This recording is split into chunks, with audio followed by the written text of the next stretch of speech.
Conspiracy theories, eh? Wait till you get a load of this.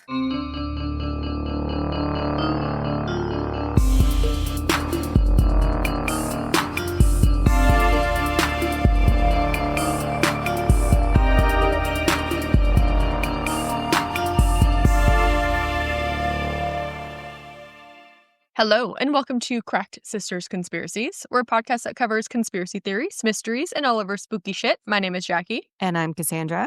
And we are said sisters. Well, hello. Hello.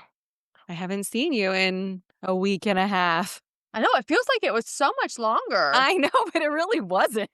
I was telling Alex, hey, I'm just really over life right now. I'm just in a funk. I And I'm I need a break from work because work's been really busy this past week. And he's like, we were literally in Monterey last weekend. He's like, you had a break. I'm like, oh, well, it feels like that was a lot longer ago. So I need another break to make it feel better. Right? It's it was a really fun weekend. I had a good time and there were no catastrophes. Yeah, it was good. great. It was, especially for a birthday related. I know. I'm shocked, actually. I know. I was and if the whole tide pool excursion didn't pan out, oh my God. I was no, everything has to work out. And it did. It was so much fun. Yeah. But yeah, I came home, went right back into work, and I'm fuck this shit already. And now I have a 4-day weekend, so... Oh, that's exciting. Yeah. Why? Tomorrow is Juneteenth, so the markets are closed. Mm-hmm. And then I said, fuck it, I'm taking Friday off, too. There you go. I know, on our way home, we stopped off in... Santa Cruz. Just cool, because I've never been. And he's like, yeah, it's this big boardwalk. So we went to the downtown because he wanted to get breakfast there. Mm-hmm. And that was cool, but it's very liberal. The people walking around, I'm like, oh, that's a fashion choice. And every single store is very specific with what they have posted up and stuff. I don't give a shit, but it was something new. It's just a very extreme vibe out there. Okay. Definitely, yeah. And then I had coffee. So we were in this cookware store. Because Alex bought all this new cookware stuff. And I'm like, hey, I'm going to shit my pants. I need a bathroom. And the lady's like, oh, there's a bookstore across the street that they have a public bathroom. So I ran across the street and it was the best bookstore, but I only got to spend 4 minutes in it. I could have spent half a day. It was so big. It was bigger than a Barnes & Noble. And it was just great. And immediately when I exited the bathroom, I saw an Alice in Wonderland print. Oh, I don't know what this is, but I need it. And they're giant playing cards. I didn't care what it was. I was going to buy it. So I bought that. And then, we went to the boardwalk and he's like, yeah, there's all these roller coasters. I'm like, that's cool. He's like, yeah, we could go on one. I go, I will leave. Does he know you at all? I'm like, I'm not going. He's like, just one. I go, seriously, we can just go home then. I go, I'm literally throwing it out there. I'm not going on a roller coaster. And he's like, fine. But it was very fun. We just walked around and played mini golf and ate some fried food. See any evidence of vampires in the area? No, I was fucking pissed. My goal was to buy preferably a Lost Boys something. Yeah. They have one poster on a random wall that shows infamous movies that have used Santa Cruz's boardwalk. And obviously the Lost Boys posters was there.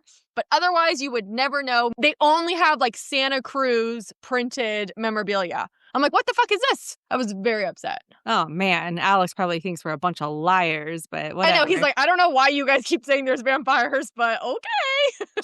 just trust. But, yeah. All right. So we are picking up part 2 of where we left off when we were in Monterey. Yes. Talking because about... we had grand ideas to record 3 episodes and I know. Happened. But you know what? We got one done. And we did. Better than nothing. I agree. So today, if you're listening to this backwards, you don't necessarily have to go listen to the old or the first episode. It doesn't necessarily need to go in order. It just gives you a little bit more of a backstory. Oh, part 1, yeah. Yeah, so that would be season 3, episode 12 is part 1. But we are going to finish up the moon landing today.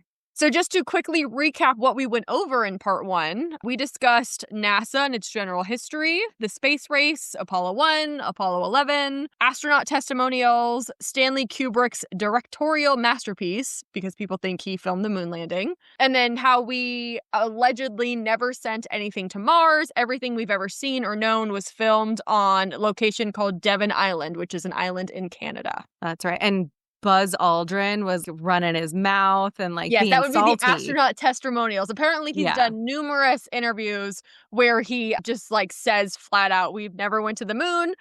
people are mistaken. It's like a hoax. If you can, I would suggest listening to this episode on YouTube at least, because even if you don't have the Patreon version, I still put like all of the videos in, and you won't be able to hear him talking if you're just listening on like a normal platform. Got So it. go to YouTube. But yeah, I love when people get messy like that. That's fun. I know. I think he's just old and senile and went, I'm not hiding the secret anymore. What are they Right? going to do to me? I'm going to die soon anyway. Yeah, see if I give a fuck, right? Exactly. So now we're going to talk about the Challenger explosion. Sally Ride, what color were her eyes? There you go. There you go.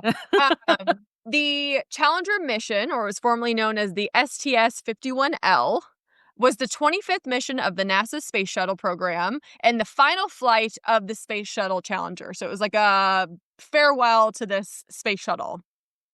On January 27th, 1985, 7 astronauts crew was announced, and it was going to be Michael Smith, Ellison Onuzaka, Judith Resnick, Ronald McNair, Christina, I was supposed to look this up, McAuliffe.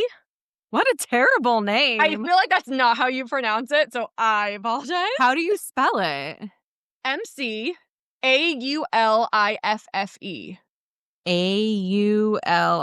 Auliffe. With Mick in front. McCall. I don't know. Yeah. She's McAwful right now.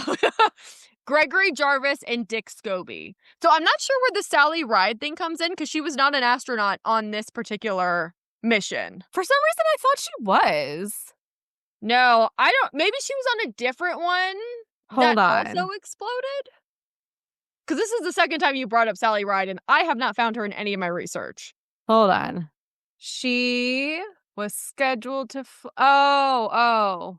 Is she the one that went crazy and drove cross country in a diaper? No. She had previously flown on 2 Challenger missions. Oh, and then she was scheduled to fly in 1986, but the mission was canceled after the Challenger explosion. I don't know why. Anyway, continue. That's okay. Do you know what I'm talking about when I talk about the female astronaut that went crazy and got in her car, wore a diaper, and drove cross country to meet up with her boyfriend that was cheating on her? No. No? Oh. There was also a mission, I didn't write it in, but I watched a really funny video about it where NASA, it was the first time they sent women into space, and they sent like 1 million tampons for like a 7-day mission because they didn't understand how women's reproductiveness worked. Oh my gosh. Okay, anyway, back to the Challenger explosion. So after some initial delays, the mission was scheduled to launch on January 28th, 1985. The purpose of this mission was to launch a weather and communication satellite, do some experiments to study things like how fluids behave in microgravity and how space affects certain materials. They wanted to study Halley's Comet if they had a chance. And then they also, the biggest thing was they wanted to get kids like excited about space and like involved in space talk.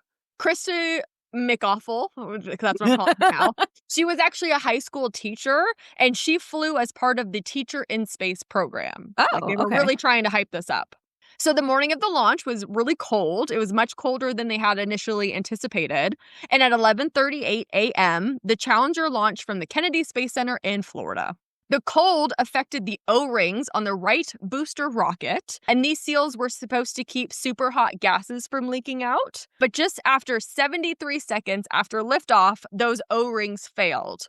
Hot gas escaped and burned its way through the side of the booster, which then damaged the big external fuel tank. The tank broke apart, and thus the Challenger was then torn by the extreme forces in air. Oh, okay. The crew compartment broke off and continued upward for a few seconds before falling back down into the ocean. Oh. Sadly, all 7 astronauts were killed. Oh, okay. Which I feel like I keep saying a lot when it comes to NASA. It's believed that they were alive during the breakup of the spacecraft, and they most likely died when the crew cabin hit the water. Oh. So remember how I mentioned that Krista was part of the Teachers in Space program? Yes. Well, NASA made sure that students all around the U.S. were tuning in live to watch this launch. Oh, no. Which means students all over the U.S. were traumatized when a teacher was like blown up in front of them. So that was their trauma, like our equivalent of watching 9/11 at school, like Yeah. okay. Yeah, because some schools were tuning in live and like kids for 9/11 and kids saw that. But yeah, very good correlation. Yeah. As we know, shit happens when it comes to NASA. Sometimes things explode, and this was not the first fire or catastrophic event that's happened in NASA history, as we have covered. But did it actually happen the way that NASA said that it did? Oh, well, let's find out. Because the Challenger exploded and it ended up in the ocean, the bodies of the astronauts were never recovered, or at least that's what was publicly stated. There have also been some strange coincidences that make people believe that it was an unmanned spacecraft. So to be clear, no one is saying that the Challenger did not blow up. They're just saying they told you it was filled with 7 astronauts, but were those 7 astronauts actually in the spacecraft or not? Yeah, where's the proof to support that? Sure. So here are some examples of why people believe this. Go Okay. ahead and pull up your email that I sent Okay. you. First astronaut, Ellison Onuzaka. He had 2 older sisters, Shirley and Norma, and a younger brother named Claude. Don't go scrolling crazy now. Okay. After the explosion, Claude was in the press showing support for his brother. I mean, he even created the Ellison Onuzaka Science Day at the University of Hawaii. But the thing is, Claude and Ellison look awfully alike. So go ahead and look at that first picture.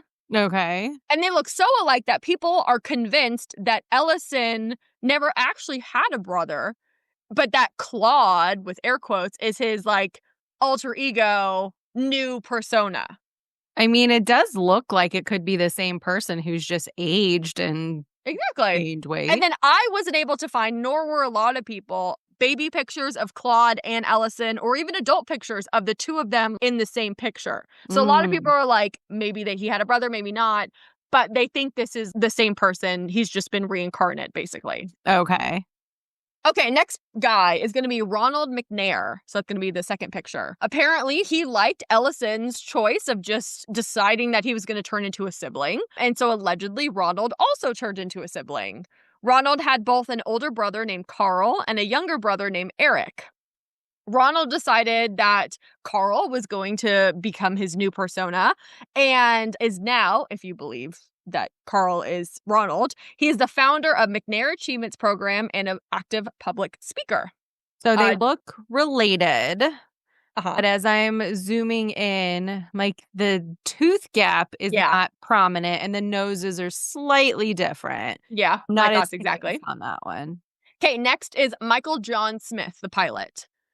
He did not, I guess, have an elaborate plan to impersonate a brother. And he said, I'm just going to move to Wisconsin and no one will ever notice because I'm in Wisconsin. So I guess there is a veteran and a professor named Michael J. Smith, same name, at the University of Wisconsin who teaches industrial engineering. And he looks a fuck ton like Michael J. Smith, the astronaut. I'm like, that mouth shape does look very similar. It does. And I think his nose is very similar as well. And the eyes. Yes. What's really throwing me is the contrasting skin tones because he looks like a lobster. Well, Wisconsin, that's not like Florida. I don't know if they get a whole lot of sun there, but I think it's just poor lighting. Okay, next is Krista McAwful. She's going to be the teacher. Her legal name was actually Sharon Krista McAwful or McAwfley. So she went by her middle name. But wouldn't you know it, there was a law professor in Syracuse University College, also by the name of Krista McAwful. And they look relatively similar. Okay. I mean, the hair can change. I'm not as convinced on that one. The eyes don't look the same. The law professor eyes are like very narrow and kind of spaced apart, I think, than the astronauts. But yeah. Okay. Dick Scobie, his real name or legal name was Francis Richard Scobie, but he went by Dick. And funny enough, there's a gentleman also named Rick Scobie who owns his own branding agency titled Cows in Trees. Interesting. He is a veteran and he looks super similar to Dick, the person. And I think they have the same eyes. They have like these weird, not to be mean, but like these like kind of droopy eyes that are very distinguishable. Yes. And the smile lines too are very similar between the two of them. And then last but not least, we have Judith Resnick, and her alleged doppelganger is a woman also named Judith Rednick. I guess she didn't feel the need to change her name at all. She was like, I'm just going to fucking rock this and no one will notice. There is a law professor at Yale University with the same name, the same curly hair, and similar facial features. So a lot of people think they're the same person. I mean, I could see the argument for that. Whether I fully believe it, I don't know. But okay. And so for those keeping track, that was only 6 people. And technically the Challenger exploded with 7 astronauts. 7. So what happened to Gregory Jarvis? Where is his doppelganger? Oh, okay. There is no current theory about him. I guess someone lost the plot and just decided that they weren't going to investigate any further. So he doesn't count. People just discredit him and don't actually factor him in when talking about this conspiracy theory. Man, and if that were me and I were still alive, I would be so bummed. I know. Okay, so what is the reason for NASA having faked the death of either 6 or 7 astronauts? Yeah. But yet allowing them to keep almost identical names and or professions? So some theorists believe that the Challenger explosion was a couple different things. It was staged as a distraction of some sort. It was a cover-up. It was a propaganda event. It possibly wanted to halt the civilian space program, avoid a liability, or test public compliance. There's like 20 different reasons. None of them are particularly advanced. Like if you dig into it, it doesn't really go anywhere. But those are all the things that people just kind of throw out there as buzzwords. Sure. It has been 1000% proven on this podcast that the government does some weird shit. It is not beyond their capabilities to cover up deaths or make people think that someone died when they definitely didn't. But to me, the reason I can't really necessarily get behind this conspiracy theory, it's just the lack of effort. Like, you didn't even try to change anything. You let them keep their names. You let them keep relatively similar professions. And it's like, if I was the government and this was my giant cover-up, You're going to erase that shit. Yeah. Unless that's the conspiracy. They're like, this is unbelievable. Literally, it's not believable. But that's why we did it. Because no one would believe that we would be so stupid as to do this. So that's the real conspiracy. I feel like that's giving them too much credit. I mean, they have done some pretty heinous shit, but I don't know that they have enough thought behind those empty eyes to come up with something like that. Agreed. You know? I don't personally believe or subscribe to this individual conspiracy theory, but a lot of people do, and they quote it a lot when they talk about why NASA is faked. Oh, okay. But again, because we are fair and impartial on this podcast, we're going to give both sides. So let's kind of rebut. You did it a little bit when it comes to these pictures. So Ellison, the first guy, he does allegedly have a brother named Claude. And I think just like you and I, even though we are 7 years apart, we look very similar. Yeah. I think sometimes siblings just fucking look alike. And he's just public about his sadness for missing his brother. And I think people are stretching it with that one. Yeah. As you mentioned, Ronald and his brother Carl, I think they look related, but I do not think they look identical. Like you said, the giant gap in between the teeth is a big getaway. And just most of their facial features do not line up. They just look like 2 guys that are related to one another. And it's not because they're black. No, it's not. Michael Smith, or Michael J. Smith, is a very common name. So it is not crazy to think that someone else in the world would have the same name as this guy. And he looks like any generic white guy in America. So he does. And then Michael J. Smith, the not astronaut, was a veteran. And the astronaut was not. So it's like, that's kind of hard to fake. Yeah. Generally, those records aren't going to be hidden just because you are covering up to pretend to be a dead astronaut. So that one doesn't really make sense to me. Okay.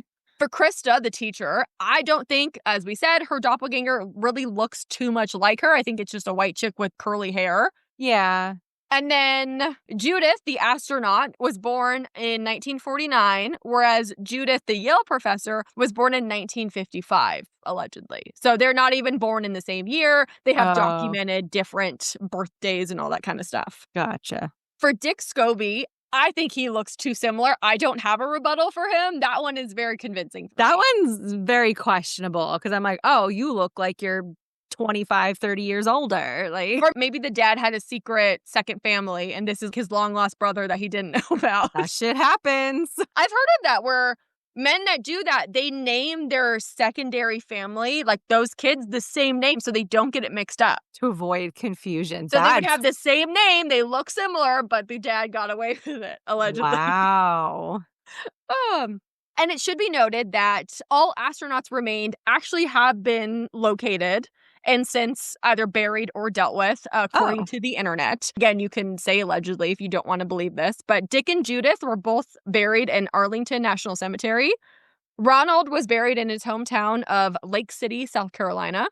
Ellison's body was returned back to his family. Krista was buried in Concord, New Hampshire. And I couldn't find specifically where Gregory and Michael went, so maybe they were cremated or the family didn't feel like being overly generous with the information. Got it. Okay, so now we're going to pivot to the trapped astronauts in space of 2024. Do you remember this? I do remember this, yes. So on June 5th, 2024, Sunita Williams, who goes by Sunny, and Barry Wilmore, who goes by Butch, got all settled into the Boeing Starliner and prepared for takeoff.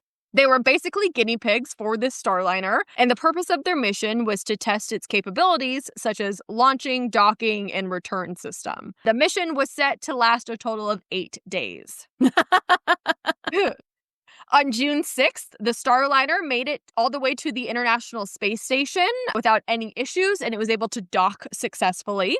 And then a few days later, on June 11th, it was discovered that the Starliner was having some issues. There were 5 small helium links, and a thruster was malfunctioning. Oh. So their return date at that point was extended until June 18th, so just 8 days later. So it's already a little bit past how long they were supposed to be there. But they're at the space station at this point. They're at the space station, yeah. They're not just around. Yes. Okay. NASA was able to use its big collective brain and figure out a plan. And they're like, hey, yeah, this just took us 2 months to figure out a plan. Sorry about that. But it's too dangerous, they determined, for Sunny and Butch to come home in that specific spacecraft. So they're like, we're going to send it back unmanned. So that way, if something happens, there's no humans in it. And then we will send someone else to come get you guys in a little bit. Oh, okay. But because of space travel and time delay and all that shit, they're like, hey, you won't actually be coming home until sometime in 2025.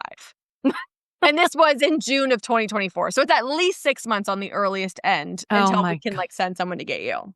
Like, this is not what I signed up for. No, that's like my biggest fear. I mean, I wouldn't go to space, but if I did, getting trapped there sounds fucking terrible. Yeah, yeah. On September 29th, 2024, a SpaceX spacecraft called Dragon, that was really hard to say, the one owned by Elon Musk, successfully docked at the ISS, and it had 2 open seats waiting for Sunny and Butch to get in. On March 18th, 2025, 9 months after their original return date, Sunny and Butch safely landed into the ocean in Florida. Looking 100 years older. They were away from home from 286 days, which is a long fucking time. Yeah.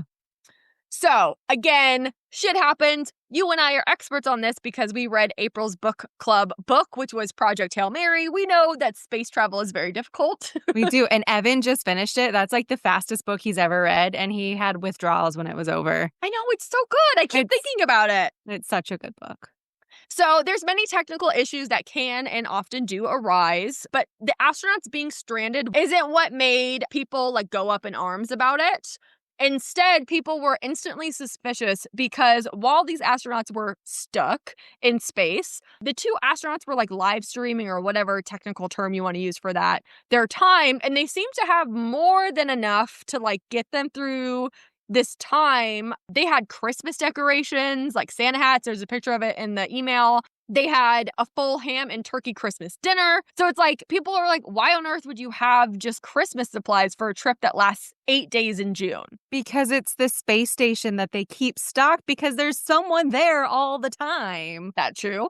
Also, NASA heard this and they came out with a public statement and they're like, hey, just because they're stuck there doesn't mean we are not actively sending them supplies. We are constantly sending SpaceX up there to give them more food, to give them entertainment. So yeah, we gave them some fucking Christmas decorations because we ruined their life. Right. But I mean, that's common. Like the space station is regularly manned by people at any given time. So Well, people that's don't not like that answer. They're like, no, it was planned. okay. Whatever. So continuing on that train of thought, people think that either NASA planned to accidentally, using air quotes, leave these astronauts stranded in space because they either wanted to test out the equipment to see how different things hold up, or maybe they wanted to punish the astronauts for an unknown reason. Those are like the two That's reasons. a little extreme. Okay. I'm like, what did these two people do? Right? And so regardless of the conspiracy's initial reasoning, so many people were suspicious as fuck during the landing, myself included. And so if you go to the bottom, there's like a Google Drive video. Okay. Oh, there's a video. Go ahead Okay. and just watch that video real quick. I will stitch it in the YouTube episode, but just watch it and then let me know what you think. I think it's only like a minute long. It looks like CGI.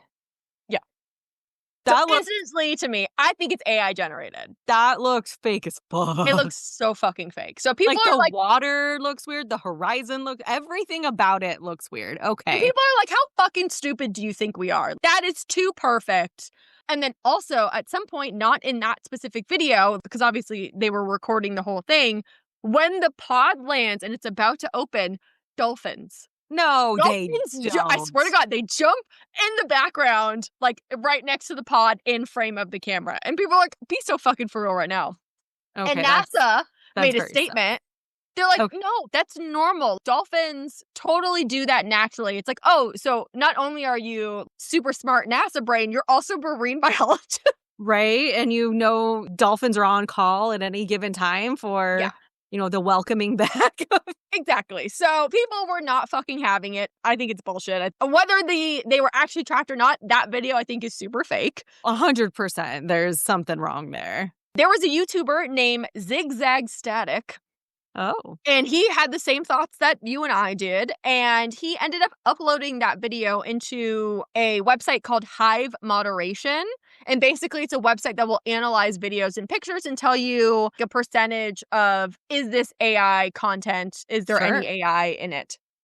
So after he uploaded this video, it came back with an aggregate score of 65.6% fake. Oh. So basically, over the half the video, according to this analyzing website, contained AI-generated video or deepfake videos. And now our last topic of discussion about the moon landing is going to be the Blue Origin. Okay. Now a quick word from our sponsor. Do you live in the Bay Area? Are you in need of a CPR class for work or just to gain knowledge? Well, look no further because CPR Education has you covered. They host public classes every Saturday in Pleasant Hill, ranging from CPR and first aid, BLS for healthcare providers, infant essentials for new and expecting parents, and EMSA-approved courses for licensed childcare providers. Whatever need you have, CPR Education has a solution. Go to cpredu.com and use code CRACKED for 20% off any public class. That's CRACKED, and you'll get 20% off any class of your choosing. CPR Education, keeping people together. So Blue Origin, what do you know or remember about that specific launch? Jeff Bezos, and it looked like a penis, and William Shatner was on it. Okay. Is any of that right? I don't necessarily remember it looking like a dick, but this specific one I'm talking about, William Shatner was not on it.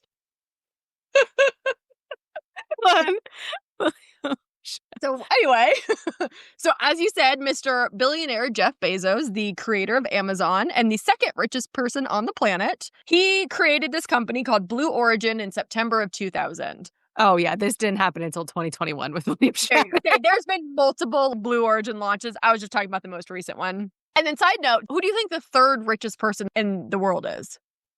So is it Elon, Bezos, and Bill Gates? No. Who? I don't know where Bill Gates stands, but technically he's not the third. It's someone I did not think would be the third richest person in the world. Who is it? Mark Zuckerberg. Ew, I forget all about him. Oh. Anyway, so Blue Origin, it has two main goals. First is they want to make space travel available to anyone, not just astronauts, but technically available to anyone just means like millionaires and billionaires. And Katy Perry eventually. Yes. So in 2001, a trip was auctioned off for just like a cool $28 million. Okay. The second purpose of Blue Origin is to harness the resources found in space. That includes, but is not limited to, lunar dust, power transmission cables, and lunar ice water. That sounds like some scam company in the making. It's like Fiji water or like Crystal Geyser. So And it'll be lunar $700 water. a bottle. Yeah. Sell it at Air One. Currently, Blue Origin has 2 different spacecrafts. There's the New Shepard and the New Glenn. Okay. The New Shepard does suborbital flights, so Mhm. basically flights that never technically enter into space, but they just do a quick orbit around the Earth and come back. And that's most commonly used for the space tourism that they're trying to push. Okay. And then the New Glenn has the capability to do heavy load orbital space flights. So that's going to be the one that's in charge of going and collecting the ice water off the moon and shit like that. As of today, Blue Origin has, allegedly, completed 31 missions in the New Shepard since 2021, and 11 of those had humans aboard. So I'm sure William Shatner was on one of those. Yeah, he was on Blue Origin's New Shepard in October of 2021. So the most recent trip that I am referencing happened on April 14th, 2025, so just about 2 months ago. Mm-hmm. And at approximately 9:30 a.m. Eastern Standard Time, the Blue Origin spaceflight NS-31 took to space. Technically, went to the Kármán line, which is the boundary line between Earth's atmosphere and space, which is located about 62 miles above Earth.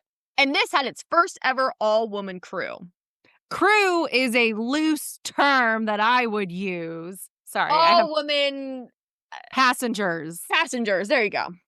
I have thoughts So on the that. passengers included Jeff Bezos' fiance, Lauren Sanchez. Who used to be like a news reporter. I remember seeing her in the morning and her lips are huge. Sorry. Singer Katy Perry. Yep. Civil rights activist and scientist Amanda Wynn. Okay. Aerospace engineer Aisha Bowe. Uh-huh. CBS journalist Gayle King.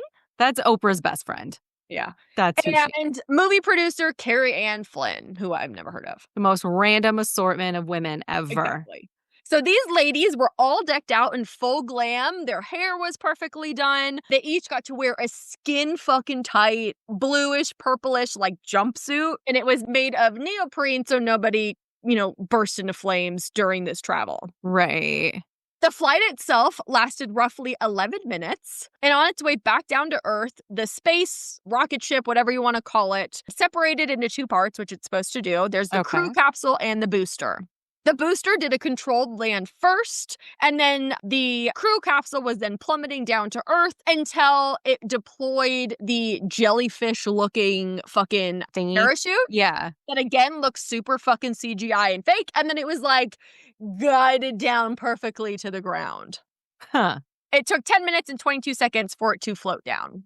As the dust is settling after this crew compartment lands, the camera for the live feed, because this was a live feed, it is also available on YouTube. Okay. Camera was doing like a 360 view of the capsule. It has like these 6 or 7 really large windows, and you can't see a whole lot inside, but what you can gather, it looks like every single woman is pinned to the side internally. So like it's a big open space in the middle, and everyone is like attached to the wall, kind of. Oh.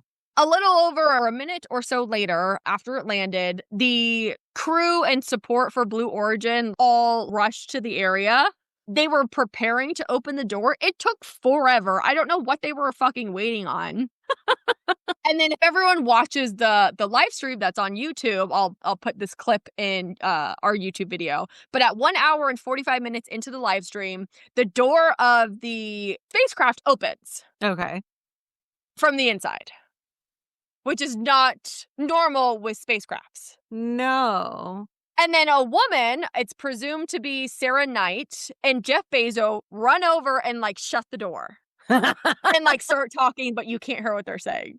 Then, roughly an hour and 48 minutes into the live stream, so roughly 12 minutes after they landed, Jeff Bezos finally decides that he's going to let these women out. So he holds this weird contraption that's like a key or a makeshift door handle, and he like puts it in, then he starts turning it. But then he says audibly, whoops, because again, someone inside opened the fucking door And he's like, you're supposed to let me pretend to open this, but you guys keep opening the fucking door that's like sealed and cannot be opened because of space travel. Ugh. And then also the door opens inward. And apparently on every spacecraft, It doors goes only outward. open outward. So people are like, this is so fucking fake. And you guys just look like idiots. So one by one, the women are exiting the crew capsule, and each one is acting as if they have just returned home from war. Right? Like they have 11 survived. Yeah. Yes.